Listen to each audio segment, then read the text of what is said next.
आज हम शिक्षा पर बात करेंगे।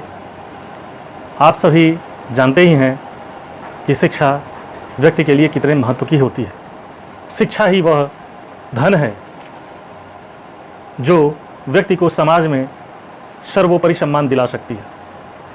शिक्षा के बारे में कहा जाता है कि शिक्षा सबसे बड़ा धन है। यह धन यदि किसी व्यक्ति ने अर्जित कर लिया तो उसे ना तो राजा चुरा सकता है, ना तो उसका बंटवारा उसके भाइयों के साथ होता है।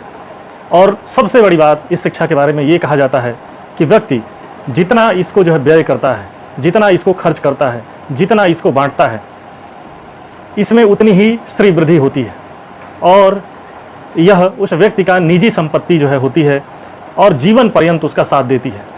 वह व्यक्ति समाज में सर्वत्र पूजा जाता है, सब जगह पूजनीय होता है।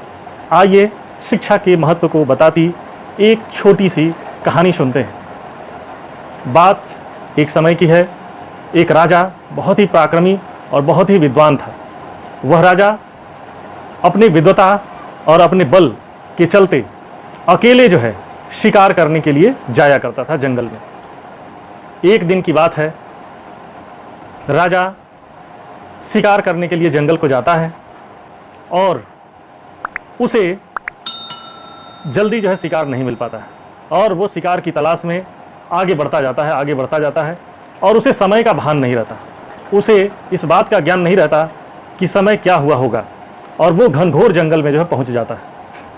अचानक से वह देखता है कि चारों तरफ बादल छा जाते हैं और बादल छा जाने के बाद अचानक से वर्षा होने लगती है। वर्षा होने के कारण उसके रथ में लगे हुए घोड़े रुक जाते हैं। राजा भी आराम करने की स्थिति में आ जाता है और वह एक पेड़ के नीचे इंतजार करने लगता है कि कब बादल छटे, कब वर्षा रुके और वह वापस अपने राजमहल को जाए। जैसा कि वो पेड़ के नीचे इंतजार कर रहा था और इंतजार करने के दौरान ही उसे ऐसा प्रतीत होता है कि संध्या होने को है।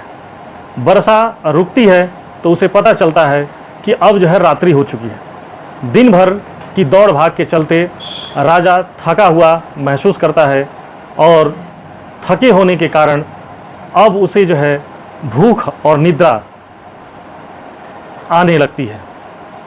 वह चाहता है कि कोई व्यक्ति अगर उसको भोजन करा दे और उसको आश्रय दे दे कि वह अपनी थकान सो करके मिटा सके। इसी चिंता में वो बैठा था। तब तक सामने से देखता है कि 3 बालक उसकी तरफ आ रहे होते हैं। रात्रि के समय वो तीनों बालक अपने हाथ में मशाल लिए हुए थे और राजा की तरफ आ रहे थे। राजा को ऐसा प्रतीत होता है कि ईश्वर ने उसकी मदद के लिए 3 फरिश्तों को भेजा है। ये तीनों बालक जैसे ही राजा के सन्निकट आते हैं, राजा के करीब पहुंचते हैं, तो राजा उनसे निवेदन करता है, बालकों, क्या आप मेरी मदद कर सकते हो?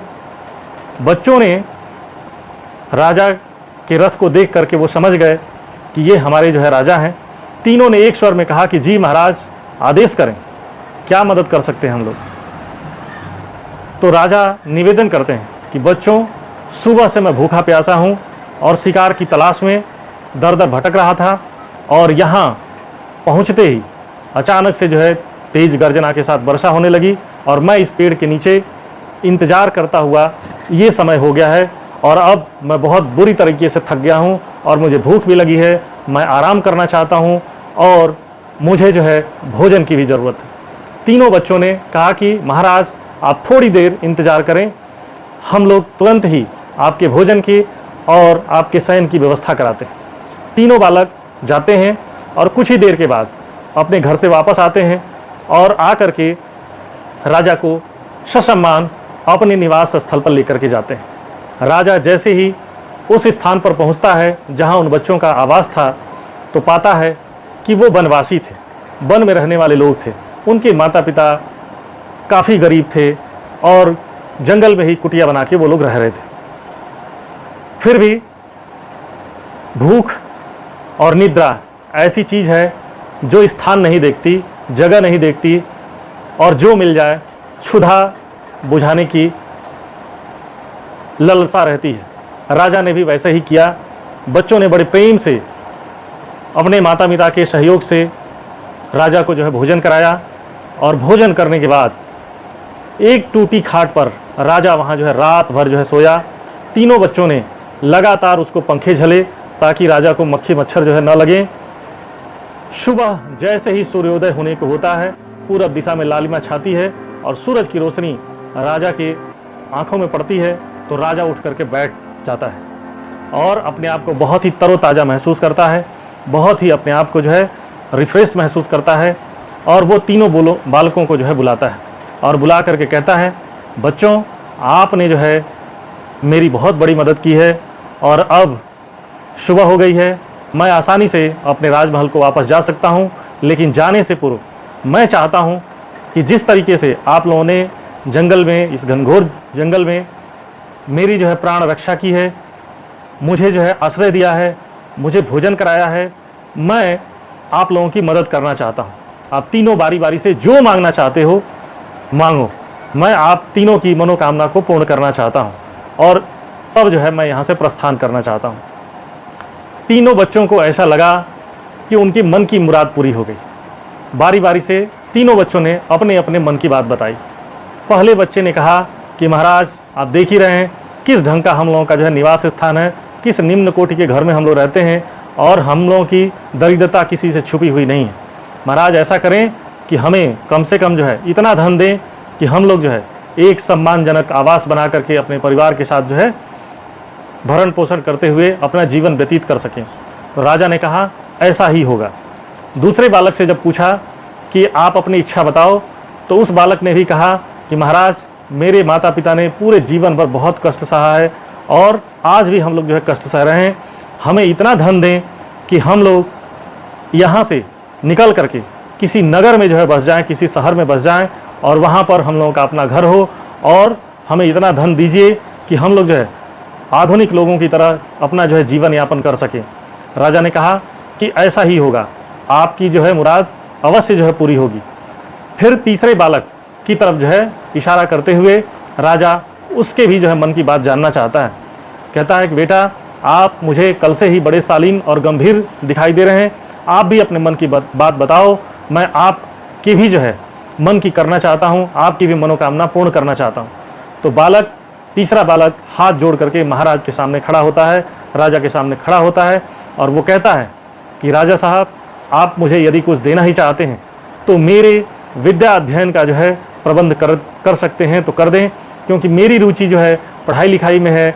मैं चाहता हूं कि मैं पढ़ लिख करके एक सम्मानजनक जीवन जो है यापन कर सकूं। तो राजा ने उसको कहता है कि आपकी भी जो है मुराद पूरी हो। तुरंत उस बच्चे की शिक्षा की व्यवस्था वो करा देता है। जहां राजपुत्र जो है पढ़ रहे होते हैं, उसी विद्यालय में इस वनवासी बच्चे को भी जो है भेज देता है। यह वनवासी बच्चा उस विद्या के केंद्र में पहुंच जाता है, गुरु के सानिध्य में पहुंच जाता है और वहां पर शिक्षा दीक्षा प्राप्त करने लगता है। इधर राजा ने अन्य दोनों बच्चों को भी खूब सारा जो है धन दिया कि जिससे वो लोग जैसा जीवन जीना चाहते थे उस तरीके का जो है अपना घर आवास बना करके वो लोग जीवन यापन करने लगे। इधर बच्चे की शिक्षा दीक्षा चल रही थी और बीच बीच में राजा जैसे ही उस विद्या अध्ययन के केंद्र पर विजिट करता तो उसे अपने गुरुओं से पता चलता कि जिस वनवासी बालक को राजा ने शिक्षा के लिए वहाँ पर भेजा था वो बालक सामान्य बालक नहीं है, बल्कि वह बालक बहुत ही कुशाग्र बुद्धि का है। हर परीक्षा वह जो है सफलतापूर्वक जो है पूर्ण करता है और पढ़ता है, लिखता है, गुरु के आदेश का जो है पालन करता है और वह बालक बहुत ही ज़्यादा जो है विद्वान होने की दिशा में अग्रसर होता है। उसे यह सब बातें अपने गुरुओं से जो है सुनने को मिलती है। तो राजा भी बहुत प्रसन्न होता है कि चलो कम से कम एक ऐसा बालक जो पढ़ने लिखने की इच्छा रखता है वह बालक जो है यहाँ पर उसकी उचित शिक्षा दीक्षा जो है हो रही है। इस बात से उसको संतोष रहता है कि कम से कम एक हमारे राज्य में एक ऐसा बालक जो है बन रहा है जो हम लोगों को जो है दिशा निर्देशित कर सकता है, हमारे राज्य की व्यवस्था को जो है आगे बढ़ा सकता है। राजा बहुत ही प्रसन्न रहता है। समय गुजरता जाता है और उसकी शिक्षा दीक्षा पूरी होती है। राजा अपने गुरुओं के आदेशानुसार उस बालक को अपने राज्य के 9 रत्नों में जो है शामिल कर लेता है और उसे अपने मंत्रालय में स्थान देता है और उससे जो है उसके अनुसरण में राजकाज जो है चलाता है। बहुत समय गुजर गए होते हैं, एक दिन अचानक से यह विद्वान बालक अपने